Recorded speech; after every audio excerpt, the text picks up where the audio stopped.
being here, Daniel. All right. Well, Lee, I want to thank you and Fred and everybody for inviting me to join y'all this evening. Again, my name is Daniel Oppenheimer, and I'm the Land Program Manager at the Hill Country Alliance. And I'm excited. I won't share who, but I suspect y'all will figure out. I've got a couple of landowner rock stars on this evening who know orders of magnitude more about some of these strategies than I do. And so really lucky to have them on here, and I hope they'll share their experience and insights with us along the way. But again, my name is Daniel, and I work for the Hill Country Alliance. We are a regional nonprofit organization. We work across the Central Texas Hill Country, 17 counties, to conserve the things that make this the beautiful place we know and love. And our program areas focus on issues related to land, water, night skies, and communities. And as the land program manager, I get to work with amazing landowners as well as agency partners like Lee and the San Antonio River Authority all across Central Texas on a variety of land stewardship and conservation projects. If you haven't heard of the Hill Country Alliance before, our website is hillcountryalliance.org. One of the great resources we offer is a free newsletter that comes out about once every 2 to 3 weeks that highlights all the conservation news and headlines going on across the region, as well as educational opportunities that we and many of our partners are offering. So again, that's hillcountryalliance.org. And if you go to the top, you can subscribe for our newsletter. So this evening, we're here to talk about the Hill Country and about how we can take care of our hillsides in a way that not only reduces erosion, but improves the health of our soils so that we can have some of those beautiful native plants that were highlighted in your quiz starting to establish and propagate along our uplands and our hillsides. So we'll talk a little bit about soil and soil health. You're going to learn more about that from Debbie next month, who is a phenomenal presenter. We'll talk a little bit about erosion, and with that understanding, highlight both some simple and some advanced strategies to help you manage erosion. Again, slow and sink water down so that we're building up our soil sponge and starting to establish those native plants. I'll highlight a few resources that might be of interest to you as landowners, and then we'll get into an interactive Q&A and discussion around really whatever y'all want to talk about. I will note that given that I'll only be talking for about 45 minutes, there are a lot of aspects to hillside stewardship that are important, but beyond the scope of what I'll be discussing tonight. That being said, if you want to talk about any of these topics, again, the Q&A, the discussion, let's go wherever y'all want to go. So just flagging that this will be a somewhat specific presentation. My hope this evening is that you'll learn a new tidbit or two. I'm definitely going to use some terms that have been thrown around in places like New Mexico and Montana and Colorado for decades, but are new for us in Central Texas. So I hope you'll learn a new item or two. That you'll be excited to go out tomorrow to walk your property or perhaps your local park and look at things a little differently. And while I want you to go out and think about things differently and walk the land, a lot of these projects and strategies require some real consideration and planning. So I don't want you to run out tomorrow and start throwing around rocks and soil, but get out there and start thinking about and looking at things a little differently. So the Hill Country, I saw someone in the chat mention that you are with the Blackland Prairie. Indeed, San Antonio is sort of right at the confluence of a couple of different ecoregions, but we see Bexar County and down to San Antonio as sort of the southern extent of the Texas Hill Country. This place is known for a variety of things. One is that we are flash flood alley, and that's based on our topography, our weather patterns, and thin soils. We know that we can be very prone to flash floods. This is a photo of the Llano River during the fall of 2018, where there was a pretty devastating and destructive flood. Here's a picture of that same river. I believe this was during the 2011 drought. If we're not flooding, oftentimes we're in a dry spell or even a drought, as we're starting to be across the hill country now. We also know that beneath our feet, there is porous limestone. There are cracks and holes and caves and fissures throughout that limestone, such that a raindrop can fall to the ground and be absorbed and into our groundwater, into an aquifer, and then reemerge through a spring into a flowing creek or river. And then once in that waterway, can fall through yet another crack back into the groundwater. So there's a really dynamic relationship between our surface and groundwater. And through all those processes, the key intermediary is soil. So let's talk about soil. This is a picture from a ranch in Gillespie County. And yes, some of these pictures are going to be pretty rural, pretty remote, but I'm going to do my best to bring this full circle at the end to talk about things in a more urban and suburban context. So bear with me. So soil, hopefully you have some. There's plenty of properties in the hill country that are bare caliche and wish they had several feet of soil. But we're going to talk about soil because if we can steward this resource thoughtfully and effectively, it can act like a sponge to really ameliorate some of those pictures we showed earlier in terms of mitigating floods, storing water longer to help during dry periods and drought, and feeding those spring-fed creeks and rivers longer over time. So we can't underestimate the importance of our soil. And one of the most important things that we can do with our soil is to minimize bare ground. I have a friend and colleague out in Blanco County who loves to say that bare ground is public enemy number one. And the reason why we want to avoid and minimize bare ground as much as possible is you can see in the picture here that if you have bare ground that's struck by a raindrop, that exposed soil can be dislodged by that one raindrop. You can see here that these particles of soil are already being mobilized, and if there's a slope and enough precipitation, that soil is going to be moved down the hill. If we look at this picture on the right, we see 4 different treatments. On the left here, we have bare ground, and you'll notice 2 things. There's a constant amount of water that's being applied to each of these 4 treatments. On the far left, we can see 2 things that have happened in that bucket. The first is that a lot of water has raced off that treatment compared to the others. And secondly, as the picture to the left would suggest, a lot of soil has been taken off the land with it. Whereas if you compare it to the far right, which is a treatment taken from a healthy rangeland where there were a lot of native deep-rooted bunch grasses, you can see that much less water has raced off the treatment because it's acting like a sponge, storing that water. And similarly, there's very little soil running off of that treatment. So those native plants that we love and that we featured in the quiz before, they're really important not only to address bare ground, but they're also doing some really important things for the microorganisms beneath our feet.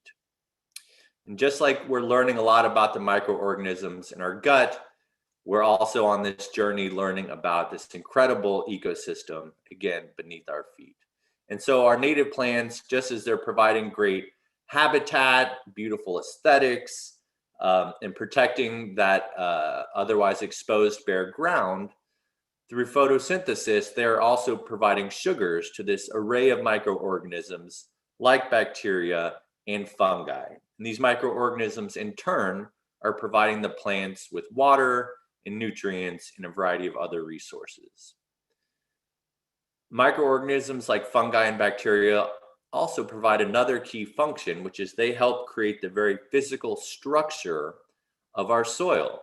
And so bacteria, for instance, can thread together very small particles of soil, what we would call microaggregates, whereas the fungi can start to bind together larger particles or clumps, think more like cottage cheese, And together, they're again holding that soil together along with the plant roots, and they're creating the structure and allowing for porous space between those soil particles for things like oxygen and the storage of water. So many of us haven't seen these microorganisms. We don't know what they look like. There's still so much we don't know about them. So who cares? What's the big deal? Why does that matter? Well, this figure from the Natural Resources Conservation Service does a great job underscoring the importance. If we can improve the health of our soils by adding just 1% of organic matter, things like leaf clippings, to our soil, just 1% increase across 1 acre could enhance the water catchment or the sponge-like effect of that soil such that it could hold 20, even 25,000 gallons more of water across 1 acre. And so if you think about the 30 or 40 folks on this webinar this evening, if we're all working to increase organic matter, the effects in terms of what we can do to absorb water, especially to help us during times of flood and drought, and help those native plants out, it is pretty substantial. So how do we improve the health of our soils? Well, there are entire books written on this very topic, but there are really 5 key guiding principles to help us think about how we can improve the health of our soils wherever we are. The first is that we want to reduce physical and chemical disturbances. This isn't to say don't do anything, but think about how you can start to reduce things like tilling your soil, things that might disrupt that dynamic web of microorganisms beneath our feet. We also want to maximize soil cover. This goes back to that quote that bare ground is public enemy number 1. If we can cover the soil, we're going to protect it. We're going to armor it so that it's not mobilized and destabilized from rain. We want to increase biodiversity. If we can have a diversity of native grasses and forbs and shrubs and sedges and trees, each of those plants is going to have different size and length and shape roots. And so you're going to add greater structure to the soil. And then we want to maximize the presence of living roots, which is to say we want warm season and cool season plants so that photosynthesis is happening year round. Those plants are providing the sugars to the microorganisms, and the microorganisms are actively providing water and nutrients and other resources to the plants. And finally, we want to look for opportunities to integrate animals into the landscape. Now, if we're in an urban setting, this might mean adding something like vermicast to our soils. And if we're in a more rural setting, perhaps we can, if we have a neighbor who's a rancher, perhaps there's an opportunity to bring their livestock temporarily onto our property so that we're adding urine and droppings from those animals into the soil, which in turn is feeding these microorganisms. So those are the 5 guiding principles. Again, entire books have been written on this topic, but this is just a high-level overview. Now, some of you might have sighed when I shared the picture at the top left earlier, where we've got about a profile of maybe 4 feet, 5 feet of soil. Perhaps your property doesn't have 4 or 5 feet of soil. Maybe it looks more like the photo in the center, where we've got a lot of bare ground, a lot of dry caliche. And that's a fair point. And so when we have a property like this one in the middle, we need to start thinking about how can we build up soil. And so in the next slide, I'm gonna show you a follow-up picture. It's the same site as this bare caliche site, but the landowner was able to slow and sink water on the hillside so that water would deposit particles of soil or sediment that it was carrying, and rather than clearing them off the land, starting to deposit and ultimately build up the soil on this property. So here's again that same property through some techniques that I'm going to talk about in a moment. This property is now able to slow and sink and store water such that there is a real abundance of native plants, as well as a few desirable species that have established and seem to be doing quite well. So now we're going to get into the fun part. How do we slow and sink water?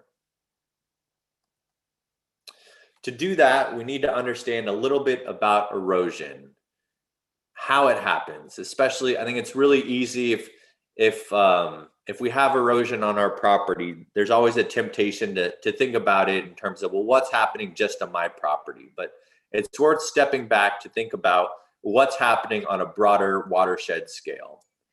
So there's a few different kinds of erosion. The first we highlighted earlier, which is referred to as splash erosion. That would occur when that raindrop is finding bare ground and dislodging soil. At the top of the hillside there, we see the term sheet. Sheet erosion occurs when you have compacted soils that aren't able to absorb a lot of water. And at that stage, the water is moving pretty evenly across the hillside, again, not absorbing and percolating into the ground because of compacted soil. Once that water starts to go down the hill and there's a drop in elevation, it goes from an even, uniform flow to concentrations into small channels, which we call rills. Rills are pretty small. They're usually 1 to several inches deep. But if we are not slowing and sinking that water, those rills themselves are going to converge. Once they get to be about 5-6 inches deeper, they start to transition into deeper channels, which we refer to as gullies. And so whatever your property looks like, it's important to think about not only what's happening within your place, but also what might be happening above and below you on a hillside. You want to think about what the stressors or sources of erosion might be. If we're in a rural context, that could be something like past or current grazing management practices. It could be rural ranch roads. If we're thinking more about the city, it could be the design of some of our paved roads and culverts. But it's really important to think about what are the sources, past or current, that are causing erosion, and where and how can I work either on my property or perhaps with my neighbors to address those stressors.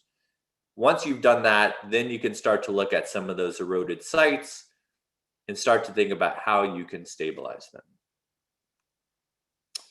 This next image really highlights the two more concentrated forms of erosion. So when you have water starting to converge and form these channels, whether they're the smaller rills or deeper gullies, the reason these form is because that water that's traveling down the hill, when it finds an abrupt drop in elevation, it's going to start to carve out the soil. And that spot where there's a deep and abrupt drop in elevation is what we refer to as a head cut. And head cuts are problematic for a variety of reasons, but one is that they're pretty dynamic. If we leave them unattended, you can see erosion starting to impact the property, down cutting both below the head cut as well as starting to migrate up slope. So head cuts, again, can be a real concern. They can impact not only the spot where you see them when you first encounter them, but they can start to bite away both above and below that head cut. So to manage these points, these head cuts, we really need to have a holistic approach. There's always a temptation to look at something that just seems and looks ugly, like a deep, big gully, and to treat the symptom rather than the problem. And so perhaps you've seen this. Someone takes some wooden flats, some wooden crates, or perhaps some tires, and they just throw them down in the middle of a gully and walk away hoping for the best. But the way these erosional processes work, if we're not addressing the head cut and or sources of erosion above that head cut, really we're just doing something that feels good, but is not going to be effective. And so we want to think about, again, what are the sources, what are the stressors of erosion, And we want to walk the property. I heard someone once say, you want to walk your property up and down at least 14 times to really start to think about how water is flowing, what are those stressors, and how can I be most effective? So perhaps that's, again, working directly with the head cut and or higher up on the hillside, starting to slow and sink water before it reaches that abrupt drop in elevation. So now I'm going to highlight a few simple strategies that you can use to slow and sink water. And then after those 3 examples, we'll get into a few of the more advanced strategies, and then we'll start to wrap up from there. So simple strategies, one of the easiest things we can do, typically most properties have no shortage of rocks. This is an example of a landowner in Bandera County who spent the afternoon with a sturdy rake. And all they did was they raked those rocks into rows following the contour or the natural topography of their hillside. And in creating those rows of rocks, those rows will slow and sink any runoff that's coming down the hillside. As we've already discussed, that water is often carrying immobilized soil. It's going to deposit. And as we're seeing here, although there is still some bare ground, those rock berms have slowed and sunk enough water that soil has started to deposit and accumulate. And we're starting to see some native bunch grasses. I think we saw 3 different species, including 2 native grama species that are starting to establish just by slowing and sinking water such that we have that accumulation of soil. If you don't have enough rocks, perhaps you have logs, whether that's from brush management or tree trimming. This is that same landowner in Bandera County, and they've done a few things here. The first is they created 3 different rows of logs. They had done some selective management of ash juniper or cedar, and they used some of the thicker logs to create those 3 rows following the contour lines. They also seeded some native grass species and then added a very thin layer of mulch. And this site, which was just bare exposed caliche, over time is starting to really provide the right micro conditions where, again, these native bunch grasses can start to establish. So again, here are those contour lines. And so a fair question is, okay, contour lines, they seem to be important for how I design these rows of rocks or logs. Well, how the heck do I identify these contour lines? Some people can just have a great eye. Perhaps you're a golfer and you're really good at reading those greens, and maybe you can just use your own discerning eye. For most of us, we need a little more help.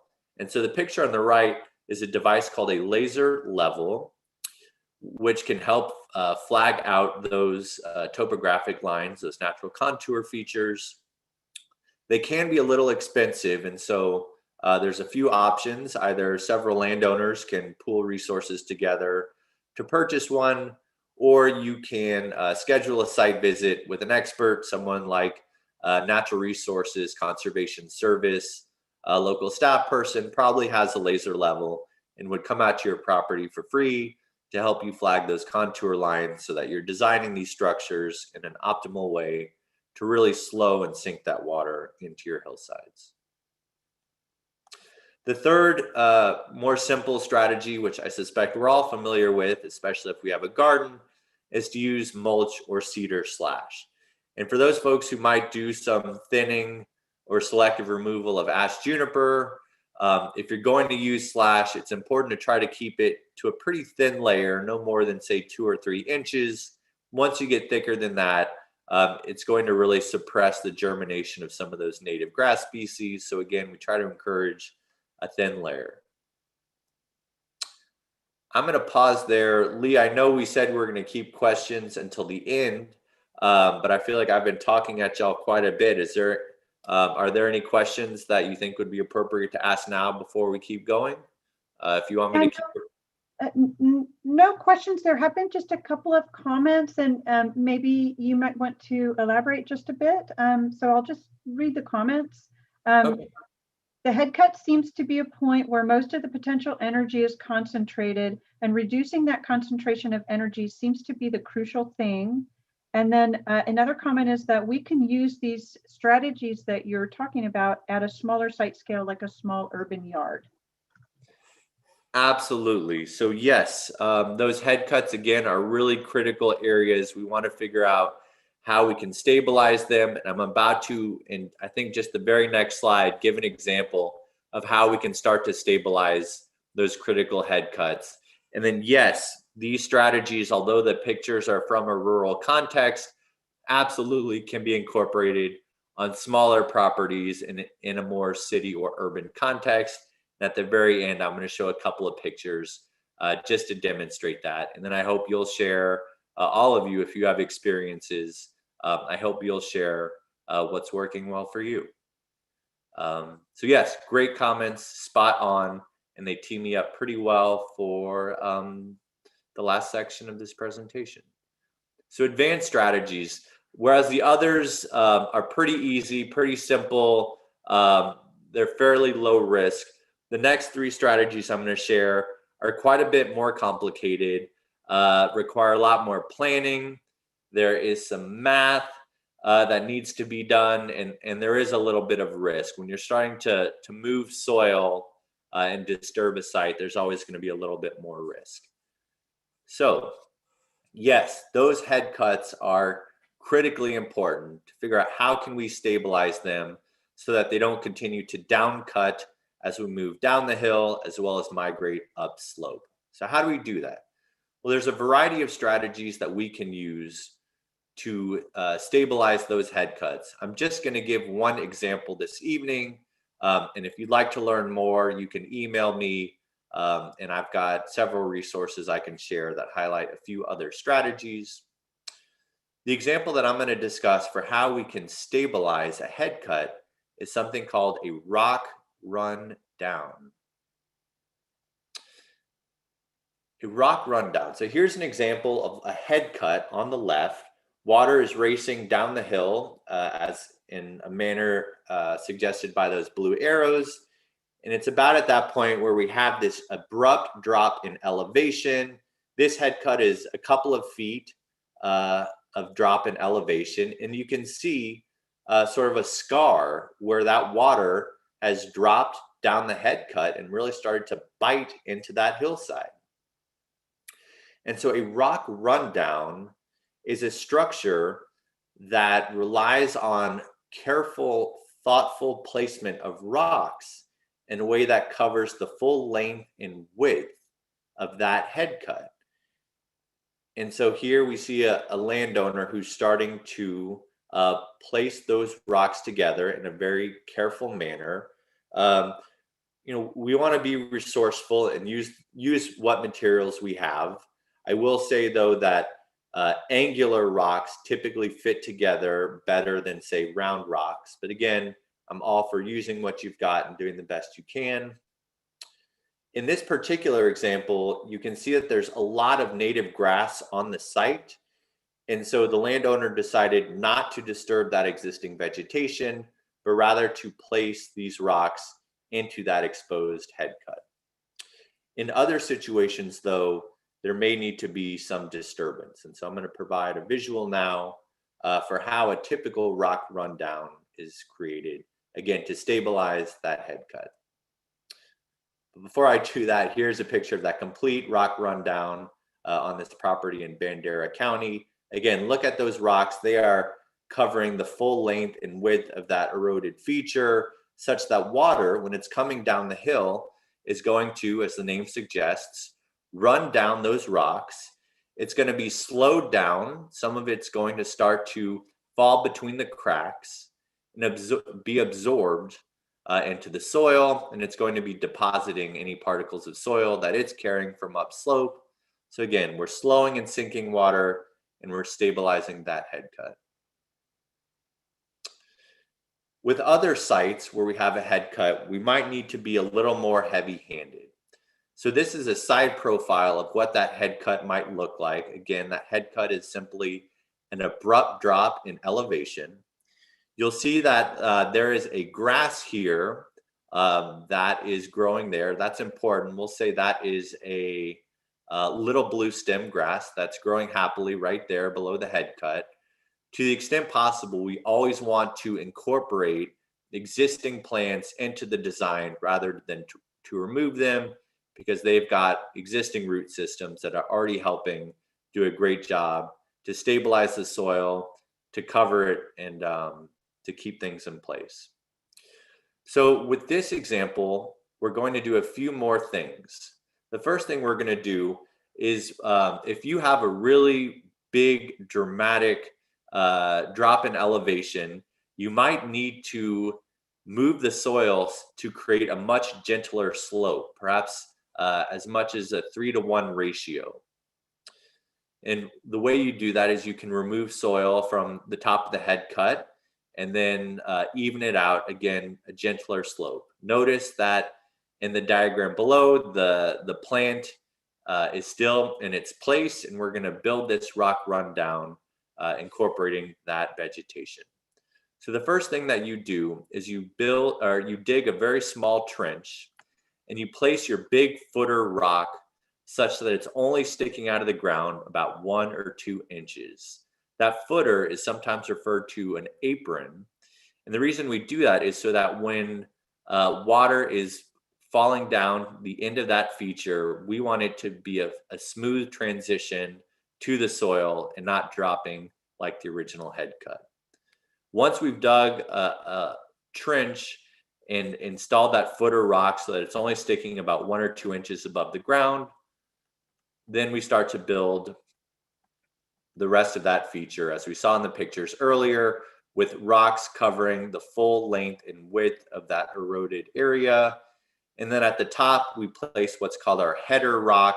Just like with the bottom, we might need to dig out a little bit of soil, a really small trench, so that the top of that rock is flush with the soil, so that when water is racing down the hill, it's not bouncing off of and deflecting from that header rock. But again, as the name of this structure would suggest, it's starting to run down the feature, slowing down, depositing soil, and ultimately sinking between some of those cracks. One can also incorporate several strategies into one particular site. Those landowners in Bandera, for example, in addition to creating that rock rundown, created several rows of logs following the contour lines, so that water is beginning to be slowed and sinked even before it reaches that rock rundown. So again, these strategies should not be thought about in isolation, but perhaps how can they be used to complement and reinforce one another?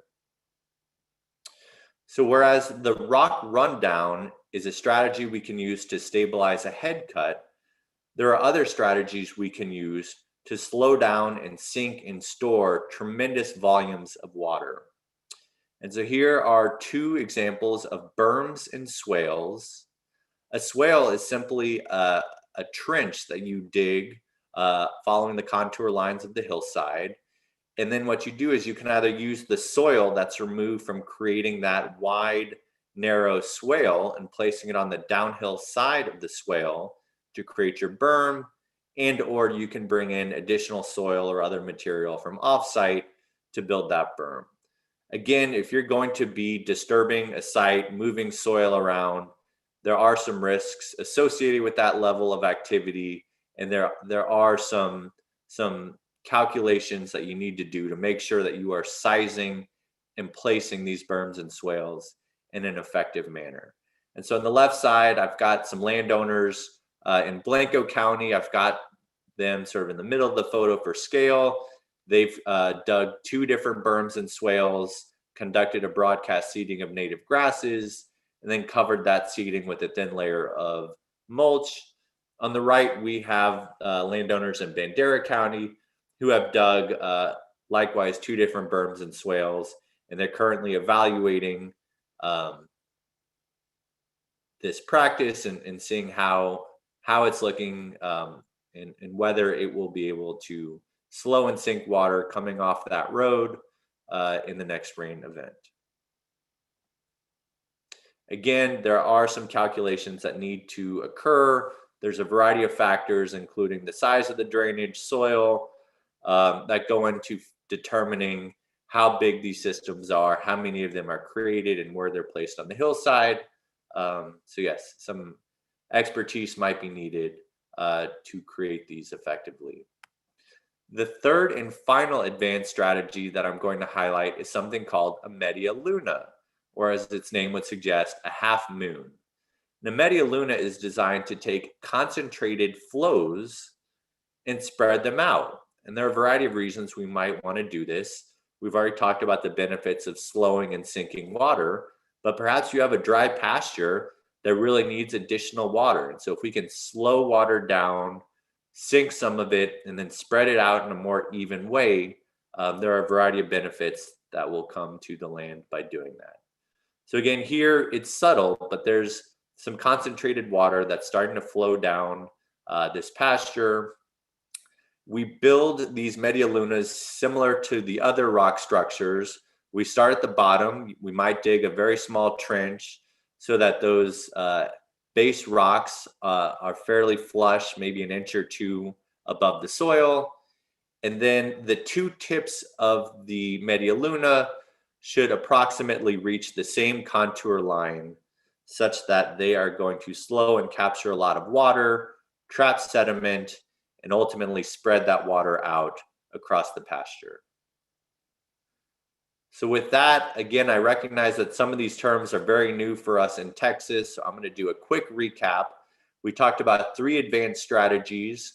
One is the rock rundown, where we can stabilize those critical head cuts. The second was the creation of berms and swales, which have the ability to capture and store huge volumes of water. And the third is the media luna, which can take those concentrated flows, slow and sink some of the water, and spread the rest out in a more even manner to the rest of our property.